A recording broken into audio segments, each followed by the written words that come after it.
Bismillahirrahmanirrahim. Assalamualaikum warahmatullahi wabarakatuh. Alhamdulillah, syukranillah, hamdanillah, katsiranillah, la haula wala quwwata illa billah. Asyhadu an la ilaha illallah wahdahu la syarikalah wa asyhadu anna Muhammadan abduhu wa rasuluh.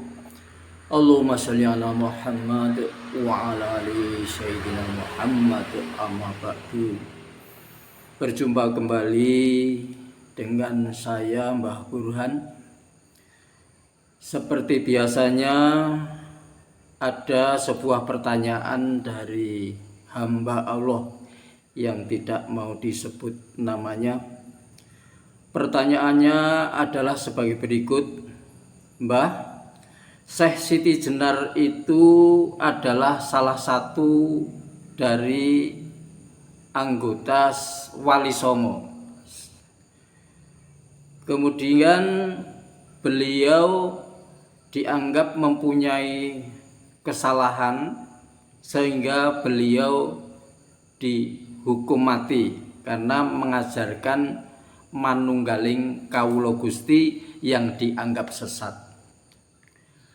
Lalu benarkah Mbah bahwa Syekh Siti Jenar ini adalah termasuk aliran sesat?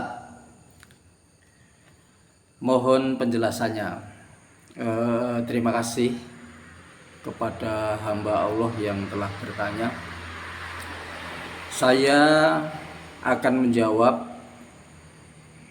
cuman nanti yang akan memberi penilaian adalah Anda sendiri. Untuk mengetahui sesat dan tidaknya seseorang, tentu masing-masing orang ini akan berbeda. Bahkan kasus Syekh Siti Jenar sampai saat ini menjadi polemik, yaitu pro dan kontra. Ada yang mengatakan Syekh Siti Jenar itu tidak sesat, tetapi ada yang mengatakan bahwa dengan ajarannya itu Syekh Siti Jenar mengajarkan ajaran sesat. Nah, untuk mengetahui sesat atau tidaknya, tentu saja kita pakai kacamata yang netral, yaitu Al-Quranul Karim.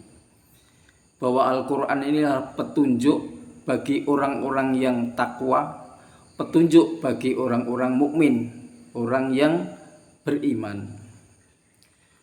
Al-Quran, di dalam pembukaan Al-Quran yaitu suratul Fatihah, sudah dijelaskan. Di situ tertera sebuah ayat yang bunyinya iyyaka na'budu wa iyyaka nasta'in. Hanya kepadamu aku menyembah dan hanya kepadamu aku memohon pertolongan. Apa bentuk pertolongan? Ihdinas siratal mustaqim, yaitu jalan yang lurus, supaya ditunjukkan jalan yang lurus, artinya jalan yang tidak sesat. Siratal ladzina an'amta alaihim, siapa aja yang lurus yang tidak sesat, yaitu orang-orang yang telah diberikan nikmat oleh Allah SWT. Nah, siapa orang yang jalannya sesat?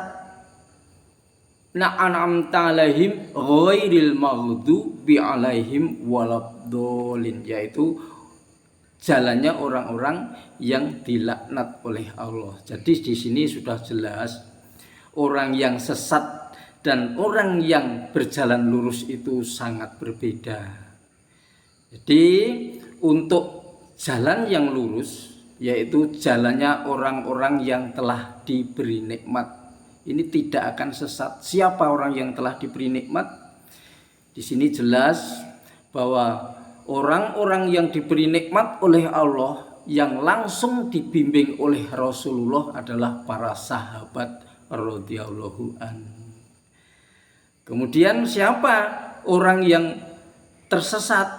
Yaitu orang-orang yang memusuhi para sahabat dan juga Nabiullah Muhammad SAW, yaitu orang-orang yang zalim, yang tersesat.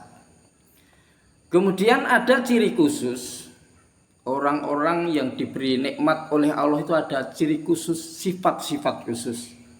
Pertama, orang yang diberi nikmat oleh Allah itu punya sifat yang sangat istimewa. Di antaranya adalah tidak takut mati, tetapi takut dengan dunia. Jadi mati itu tidak takut bagi orang-orang yang telah diberi nikmat oleh Allah. Tetapi dengan dunia sangat takut. Artinya takut dunia adalah sangat wirai. Artinya hati-hati dengan perkara-perkara dunia.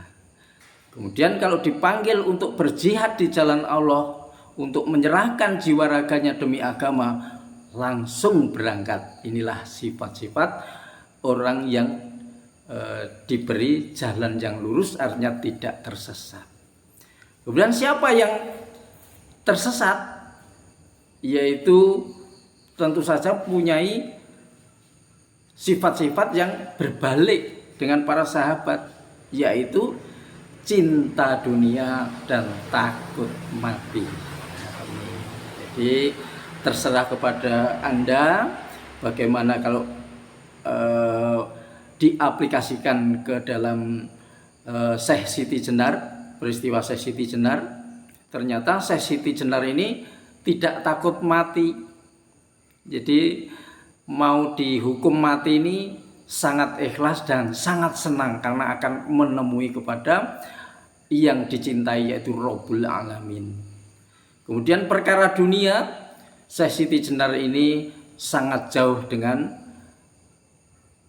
peristiwa yang namanya politik, yang namanya keduniaan, ini sangatlah jauh.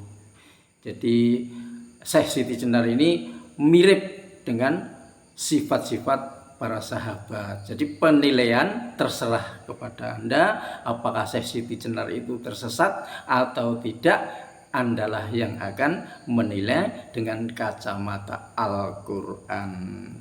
Inilah yang perlu saya sampaikan.